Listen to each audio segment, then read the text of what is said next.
सुप्रभात।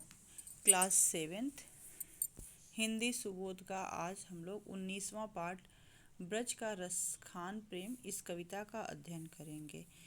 रसखान का ब्रज एवं कृष्ण के प्रति प्रेम जो है सर्ववेदित है।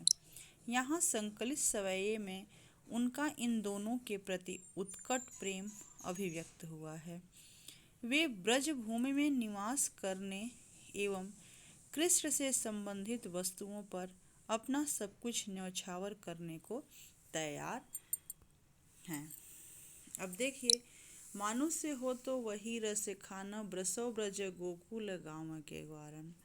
कवि रस खान कहते हैं कि अगर मैं मनुष्य के रूप में जन्म पाऊं तो गोकुल गांव में और ग्वालों के बीच में।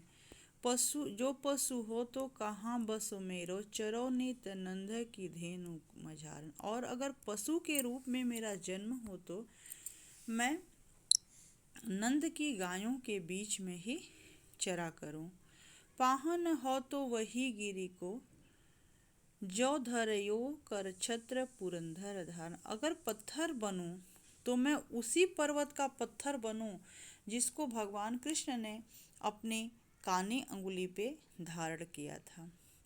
जो खग हो तो बसेरा करो, मिली कालिंदी कूल कदम्ब की डारन। और अगर पक्षी के रूप में मेरा जन्म हो तो मैं उसी पेड़ पर बसेरा करूं जो जमुना के किनारे कदम्ब का पेड़ है, उसी के डाल पे मैं बसेरा करूं। कहने का तात्पर्य यह है कि कवि रस खान भगवान श्री कृष्ण से और ब्रज से इतना प्रेम है कि वो चाहते हैं कि अगर मनुष्य के रूप में मेरा जन्म हो तो गोकुल में हो, और अगर पशु के रूप में भी मेरा जन्म हो तो नंद की गायों के बीच में हो, और अगर पत्थर भी बनूं तो उसी पर्वत का बनूं जिसको भगवान कृष्ण ने अपने कानी उंगली पे धारण किया था। और अगर पक्षी भी बनूं तो उसी कदम्ब के पेड़ पर बसेरा करूं जो यमुना के किनारे है। या लकुटी अरुका मरिया पर, राज तिहूपुर को तजी डारो। फिर रसखान जी कहते हैं कि एक लकुटी और काली कमली पर मैं तीनों लोकों का राज्य वार करता हूँ। आठहूँ सिद्धि नवो निधि को सुख, नंद की गाय चराय विशारो।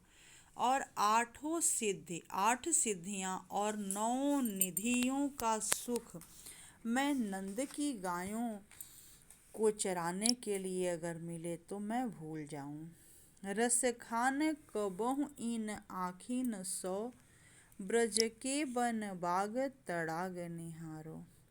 और मैं अपनी आँखों से ब्रज के वन बाग और तालाब को ही निहारना चाहता हूँ।